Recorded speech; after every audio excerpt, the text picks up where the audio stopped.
February 24th, 1986, Van Nuys, California. It was early evening when John Rutten pulled into the driveway of his condominium in Van Nuys. The garage door was open, even though he was sure he had closed it that morning. Shards of glass lay scattered near the patio above, and when he stepped inside, nothing could prepare him for what he found. On the living room floor was his wife, Sherri Rasmussen, only 29 years old. She was lying on her back, still in her nightgown, beaten, bruised, and shot. Her body was stiff and cold to the touch. Around her were signs of a violent struggle: blood smeared on walls, furniture overturned, and broken items scattered across the room. From the first glance, it looked like a brutal attack inside the safety of her own home. But one detail would stand out from all the others. The crime scene appeared staged, almost too carefully arranged, and behind this single murder lay a web of secrets that would take more than 2 decades to unravel. This is the story of Sherri Rasmussen, a woman full of promise whose life was stolen in one morning. And it's the story of how the truth hid in plain sight, protected by silence, delayed by loyalty, and nearly lost forever. Before we go any further, remember, these are not just stories to pass the time. These are real events, real lives, and each case carries a lesson. I don't want you to simply listen. I want you to take something from it. Learn from these moments so you never fall into the same traps and so you never become the next victim. Share this with your family, your friends, and with anyone who loves true crime. Because sometimes protecting the people you care about begins with something as simple as a story like this. And now, I'd love to hear from you. Tell me in the comments, where in the world are you watching from tonight? And what time is it where you are? Sherri Rasmussen was born on February 7, 1957, in Walla Walla, Washington. She was the daughter of Nels and Loretta Rasmussen, and she grew up with 2 sisters, Connie, the eldest, and Teresa, the youngest. When Sherri was still young, the family moved to Tucson, Arizona. They were close-knit, a family bound by hard work and routine. Nels worked as a dentist running his own practice. Loretta managed the office full-time. Together, they built a stable life for their 3 daughters. Sherri stood out early. She was described as compassionate and gentle, but also deeply focused. At Tucson's Seventh-day Adventist Elementary School, she proved to be both intelligent and disciplined. Her parents never had to remind her to study or finish her work. She handled her responsibilities without being pushed. By the time she reached 7th grade, she was already ahead. She finished all the coursework for grade 7 during her 6th grade summer break. That meant she completed elementary school a year early. For high school, she attended Thunderbird Adventist Academy. One of her closest friends, Emily, remembered her as cheerful, extremely smart, but also serious for her age. She often felt she could be doing more, even when she was already ahead of everyone else. After graduating high school, Sherri was accepted into La Sierra College in California. She started in September 1973, when she was only 16 years old. Her older sister, Connie, was already in college studying nursing. Sherri looked up to her, and also to her great-aunt, who had made a respected career in nursing. During her freshman year, Sherri decided she wanted to follow the same path. She applied to the nursing program at Loma Linda University, the same school where her sister Connie was already studying. She was accepted and began in the fall of 1974. In June 1977, Sherri and Connie graduated together. Both sisters walked across the stage, sharing a proud moment as newly trained nurses. But Sherri wasn't done. In September 1978, she went further, enrolling in a master's program in nursing at UCLA. At the same time, she worked as a staff nurse at the UCLA Medical Center. Her schedule was exhausting: classes, clinical training, and long shifts at the hospital. But she managed it all. In March 1980, at just 23 years old, Sherri earned her master's degree. She became a credentialed cardiovascular clinical nurse specialist. Her father supported her along the way, even purchasing a condo for her, Unit 205 at the Balboa Townhomes in Van Nuys. But Sherri was determined to stay independent. Even though her parents paid for the home, she sent her father a check every month for the full mortgage amount. She wanted to prove she could stand on her own. The condo complex itself was secure. A 6-foot wall surrounded the property, and entry required a special key card, whether by car or on foot. Sherri lived there first with her sister Connie, and later with a close friend and fellow nurse from UCLA Medical Center named Jane. Thanks to her advanced degree, Sherri secured a position at Glendale Adventist Medical Center. She became the director of critical care nursing. At only 27 years old, she had risen to a position of leadership that many spent decades trying to reach. Just months later, at the height of her career, Sherri met the man she would one day marry. In 1984, Sherri was 27 years old and fully focused on her career. She had not shown much interest in dating before, but that changed when a friend invited her to a party. The friend was engaged, and her fiancé was bringing several of his friends. Among them was a young man named John Rutten. John was born on September 5, 1958, in Eugene, Oregon. His parents were Margaret and Roger. He grew up with three siblings, a brother named Tom and two sisters, Gail and Janet. The family later settled in San Diego. John finished high school in 1977 and went on to study at UCLA. In 1981, he graduated with a degree in mechanical engineering. Soon after, he found work as a computer engineer at a company called Data Products.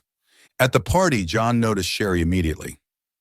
She was striking, tall, at 6'1", with a presence that reminded people of a model. To him, she stood out in the room. He walked over, started a conversation, and they connected right away. John asked a friend for Sherri's phone number. When he called, she invited him to her condo for dinner.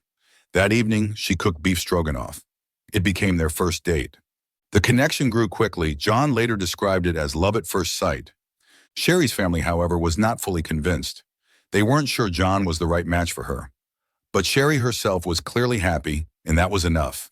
The couple began dating seriously. By May 1985, John proposed. Sherri accepted. Together, they started making plans for their future.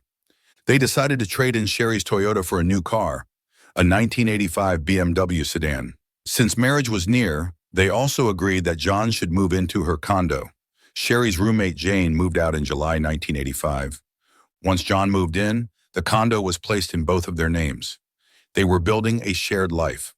On November 23, 1985, Sherri and John were married at the First Congregational Church in Pasadena. For their honeymoon, they traveled to Jamaica and stayed at the Sandals Beach Resort. Afterward, they returned home in time to spend Christmas with Sherri's family in Tucson. That same December, John also left his job at Data Products. He accepted a position at a new company, Micropolis, which manufactured disk drives.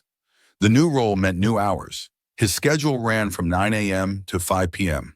Sherri and John began their married life in Van Nuys, in the condo she had worked so hard to maintain. The future seemed stable, and the couple had just marked their 3-month anniversary. But in the background, something else was already moving closer to their lives. After returning from their honeymoon, Sherri and John settled into their condo in Van Nuys. Christmas was spent with Sherri's parents and sisters in Tucson, a warm gathering that marked their first holiday as a married couple. Around that same time, John began his new job at Micropolis. The company specialized in disk drive manufacturing, and he worked standard hours, starting in the morning and finishing in the late afternoon. For Sherri and John, the start of married life also came with changes. On Monday, February 24, 1986, the couple followed their usual routine. They both woke up around 7 a.m. John prepared for work. He needed to leave the condo by 7:20 a.m. to get to the office on time. Sherri, however, wasn't feeling well that morning. She decided she might call in sick instead of going to the hospital. Before leaving, John asked her to turn on the answering machine if she went out. That was their habit, but Sherri stayed in bed, telling him she would rest and see how she felt later. At 7:20 a.m., John left the condo. On the way, he dropped off dry cleaning, arriving at his office by 7:50 a.m. At 10 a.m., he called Sherri from work. She did not answer. He tried again at 10:30 a.m., but still got no response. Since the answering machine had not been switched on, he couldn't leave a message. It seemed unusual. Sherri's sister, Teresa, also tried reaching her at the hospital around that time. Sherri's secretary said she hadn't seen her that morning. Normally, Sherri went straight to teaching her class on Mondays, but that day she hadn't appeared. John continued with his day. He finished work around 5 p.m., picked up the dry cleaning, and stopped at the bank. By 6 p.m., he returned home. As he drove up, he noticed the garage door was open. This caught his attention because he had closed it that morning before leaving. Neighbors had also seen the garage open earlier in the day. When they went on their morning walk at 8:30 a.m., the garage had been closed. But by 9:45 a.m., it was open and no car was inside. Now, as John pulled into the driveway, he also noticed shattered glass on the ground near the garage. It looked as though the upstairs patio doors had been broken. He parked, stepped inside the garage, and entered the condo through the interior door that led to the living room. What he found inside stopped him cold. Inside the condo, John stepped into the living room. There he found his wife, Sherri, lying on her back. She was still dressed in the nightgown she had worn that morning. It was clear she had been attacked. Her face was swollen and her body showed cuts and bruises. There was a bite mark on her left forearm. John rushed to her side, hoping she was still alive, but her body was stiff and cold. Rigor mortis had already set in. Her arms and legs were slightly lifted from the floor. He tried to check for a pulse, but it was too late. He called 911 immediately. Paramedics and police arrived soon after. They began collecting evidence from the scene. Sherri had injuries to her head, neck, and body. Marks on her chest suggested she had been tied with a rope or cord. A broken vase was found near her, pieces scattered across the floor, as if she had fought back hard. Investigators also discovered that she had been shot 3 times in the chest. 1 bullet passed through her body and left an exit wound.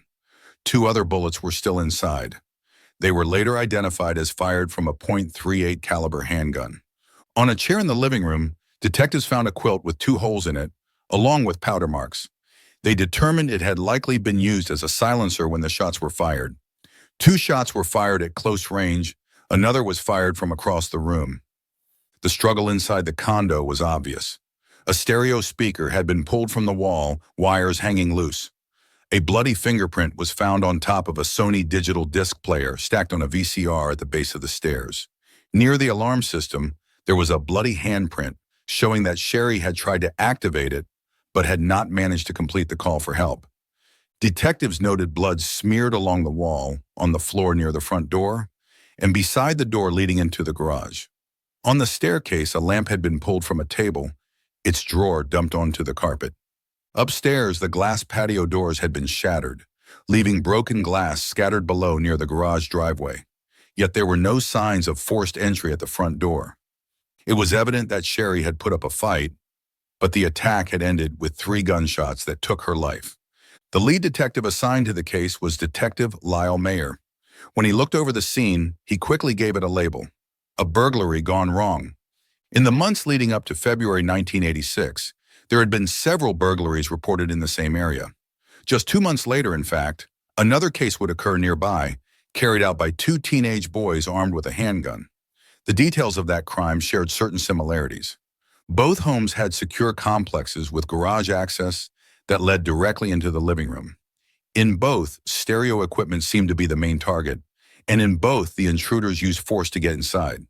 In Sherri's case, a VCR and disc player were found stacked neatly near the stairs, as if ready to be carried out. The broken patio glass door suggested an entry point. To Detective Mayer, it looked like Sherri had interrupted the burglars. He imagined she may have come downstairs, confronted them, and been killed in the chaos. There was also the matter of Sherri's missing car. The BMW was gone from the garage. To Mayer, this reinforced the burglary theory. The killers had fled in her car. The vehicle was later found about 10 days afterward, parked 2.5 miles away. The keys were still in the ignition. Nothing inside had been disturbed. Still, one odd detail stood out. Among all the untouched valuables, jewelry, electronics, personal items, only one thing was missing from the condo: Sherri and John's marriage certificate. But the burglary theory held. Mayer believed the intruders had panicked, abandoned the electronics they intended to steal, and killed Sherri in the struggle before fleeing. With this explanation, attention on other possibilities quickly faded. When Sherri's parents, Nels and Loretta Rasmussen, were told about their daughter's death, it was in the early hours of the morning. They were devastated, but Nels gave detectives a clear warning right away. He told them they needed to look into John's ex-girlfriend. Sherri had spoken to her father many times about this woman. She had never shared her name, only calling her John's ex. What Sherri did explain was that the woman had caused her fear. She had appeared uninvited, spoken words that unsettled her, and seemed unwilling to let go of John. Nels told detectives that his daughter had described this ex-girlfriend as a police officer. He urged them to take the connection seriously. But when he said this, the detectives brushed it aside. One even told him to stop watching so much television. The woman's name was Stephanie Lazarus. She had grown up in Santa Monica and had gone on to UCLA, where she first met John Retton. She was athletic, energetic, and outgoing. She played on the junior varsity basketball team. She also lived in the same dorm building as John, and they became part of a close circle of friends. Over time, Stephanie's feelings for John grew. She wrote about him in her journals. She wanted more than friendship. For her, John was more than just a friend. He was someone she loved. John, however, saw things differently. He considered them friends who sometimes crossed a line. They kissed on occasion, and later, after he graduated in 1981, they began sleeping together at times. To John, it was casual. To Stephanie, it meant much more. Even when John dated other women, Stephanie stayed in his life. They took trips together, she threw him a surprise birthday party, and he helped her move into her condo when she joined the LAPD after graduating in 1982 with a degree in political science and sociology. Stephanie became close with his family. She knew his mother, Margaret, his brother Tom, and his sister Janet. To some of them, it looked like she and John might one day end up together. But John did not see her as his future. In June 1985, Stephanie learned that John was engaged to Sherri Rasmussen. She was devastated. In her diary that day, she wrote that her concentration was gone, that she was deeply depressed. She described John's decision to marry as something she could not accept. She called him crying, asking him to come over. When he did, she confessed her feelings, telling him she had loved him for years. John told her he did not feel the same way. Then Stephanie asked him for one last request, that they sleep together one final time. John agreed. It was the summer before his wedding to Sherri. After John and Stephanie's final meeting in June 1985, the wedding preparations for John and Sherri moved forward. But Stephanie was not finished. During the summer, she went to Sherri's workplace, the Glendale Adventist Medical Center. She arrived dressed in very short athletic shorts and a small tank top. When she learned that Sherri was out at lunch, she waited. When Sherri returned, Stephanie approached her and asked to speak privately. They went into Sherri's office and closed the door. The meeting lasted only a few minutes. When Stephanie left, Sherri remained inside, visibly upset. Her secretary later recalled that Sherri had been crying. She was so shaken that she went home early. That night, Sherri called her parents. She told them that Stephanie had come to the hospital. She said Stephanie told her, "If I can't have John, nobody can." She also said Stephanie told her that when her marriage failed, she would be there waiting for John. Sherri added that Stephanie had come dressed to show off her figure, as if to prove she was athletic and strong. Later, Sherri told John about the encounter. She also told him that Stephanie had admitted the two of them had slept together recently. John confessed, admitting it had happened. He told Sherri it was a mistake, but he begged her not to let it ruin their relationship. Sherri forgave him, but she made it clear that Stephanie's presence was not welcome. In August 1985, Stephanie sent a letter to John's mother, Margaret. In it, she thanked her for family photos and wrote about her heartbreak. She said she was truly in love with John and could not understand his decision. She wrote that the family had meant a great deal to her and that she did not know when or if she would ever see them again. She signed it with love. Even after the wedding in November, Stephanie did not stop. Between December 1985 and January 1986, she came to Sherri and John's condo without warning. On one occasion, she brought a pair of skis, asking John to wax them. Sherri later told her father that Stephanie had stayed much longer than she should have. Sherri asked John not to take the skis, but he did. She asked him not to wax them, but he did. Another time, Stephanie appeared again to pick up the skis. Sherri wondered how she was even getting into the gated complex since entry required a keycard. In January 1986, Stephanie showed up yet again. This time, she appeared inside the condo while Sherri was still home. Sherri had not heard her come in. Stephanie was in uniform. She said she was there to see John. Sherri told her to leave. That evening, Sherri told her father what had happened. She said John would not stand up to Stephanie and that she was frightened.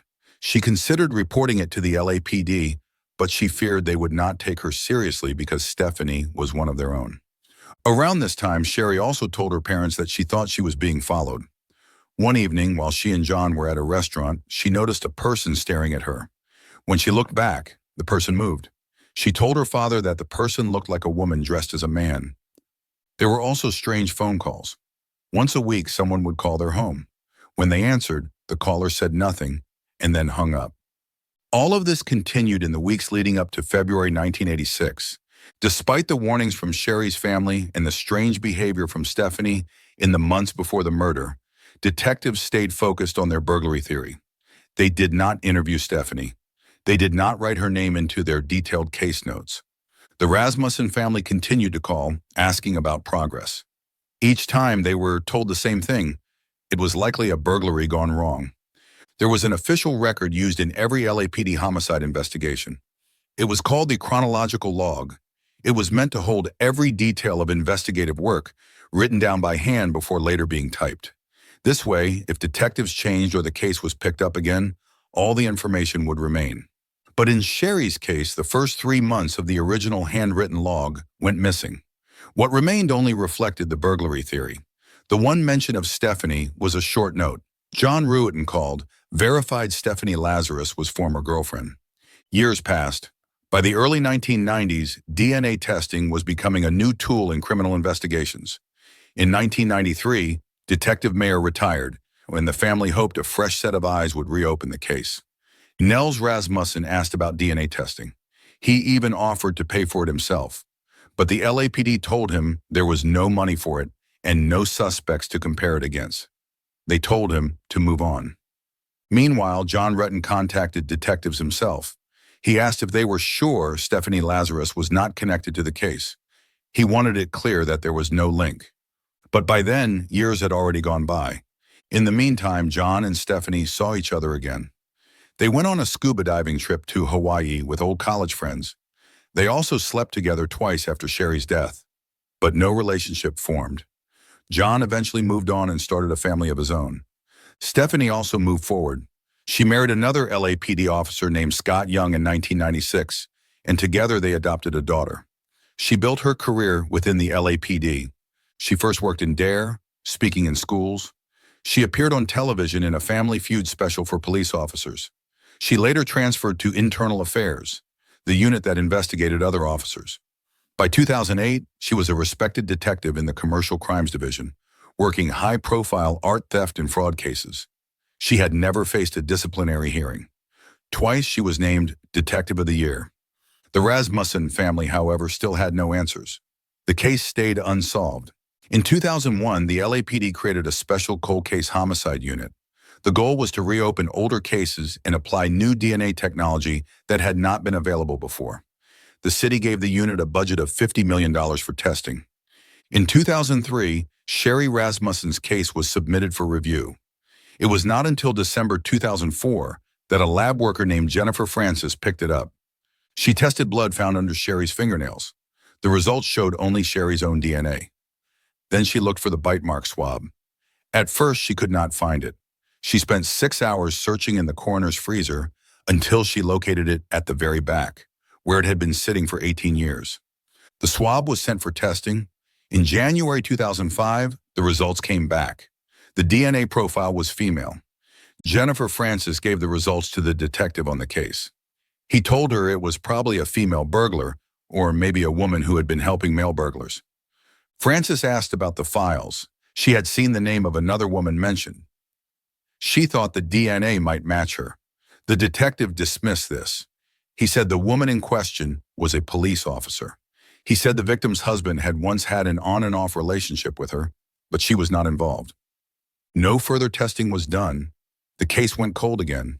It was not until February 2009 that the file was reopened.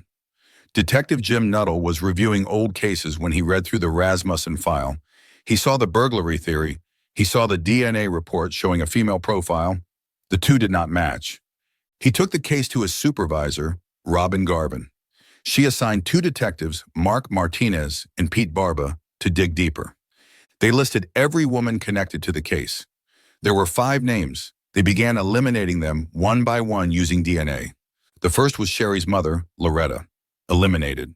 The second was her sister, Teresa, eliminated. The third was her roommate, Jane, eliminated.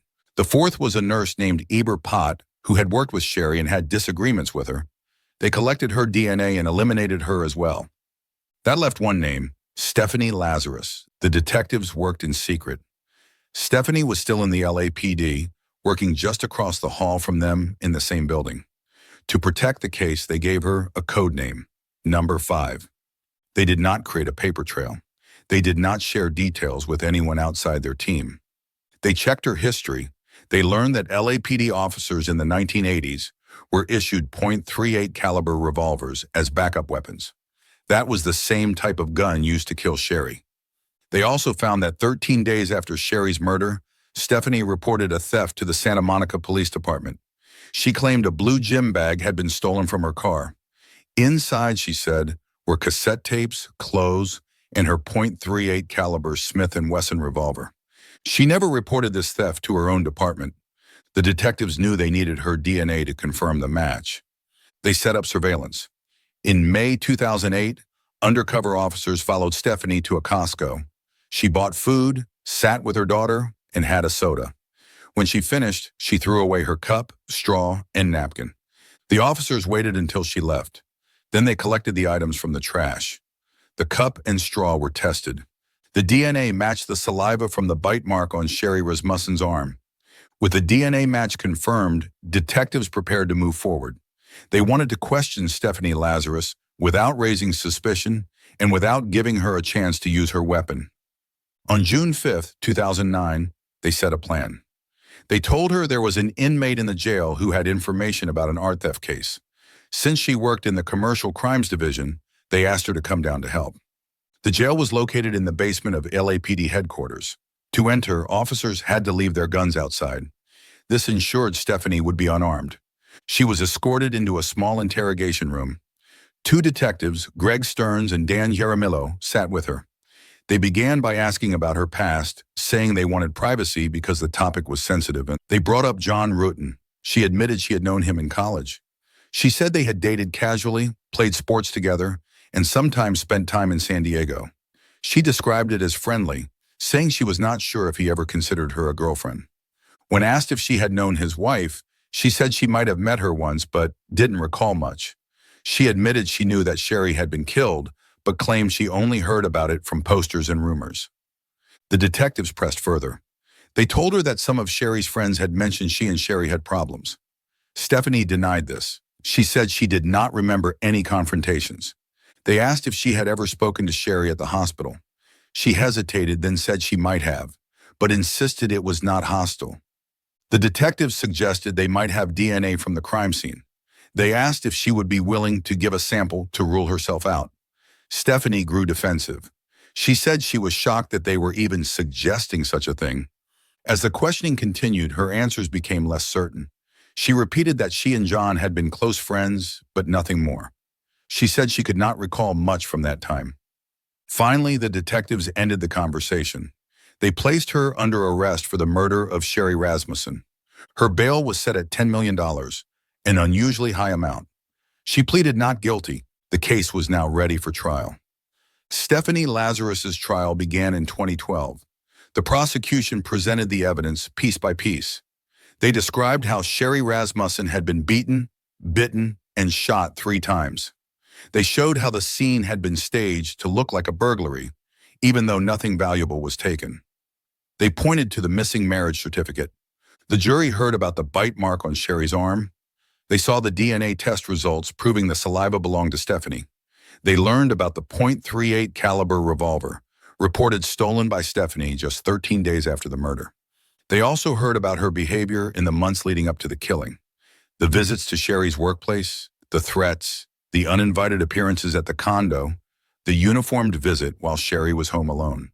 The prosecution argued that Sherri had fought for her life. The broken vase near her body and the abrasions on her hands showed she resisted. The quilt with bullet holes proved that a gun had been fired at close range, muffled to silence the shots. Witnesses explained how the LAPD had failed to investigate properly. They described the missing case logs and how the warnings from Sherri's family had been ignored. The defense tried to argue that the evidence was not conclusive. They said the DNA might have been contaminated. They suggested the burglary theory still made sense. But the jury listened carefully to all of it. They deliberated for just over 24 hours. On March 8, 2012, the verdict was read. Stephanie Lazarus was found guilty of first-degree murder. 3 days later, on March 11th, the judge sentenced her to 27 years to life in prison. An additional 2 years were added for the use of a firearm. She received credit for 1,000 days already served in jail while awaiting trial. Stephanie filed an appeal. It was denied. Her conviction was upheld. The Rasmussen family had spent decades waiting for justice. The case had been closed, ignored, and delayed. In the end, it was DNA evidence that brought the truth into the open. And that brings us to the end of this case. Decades of silence, missing files, and overlooked warnings finally ended in a courtroom where the truth was proven beyond doubt. Thank you for staying with this story. And before you go, don't forget to subscribe to the channel and hit the notification bell so you never miss our latest true crime story.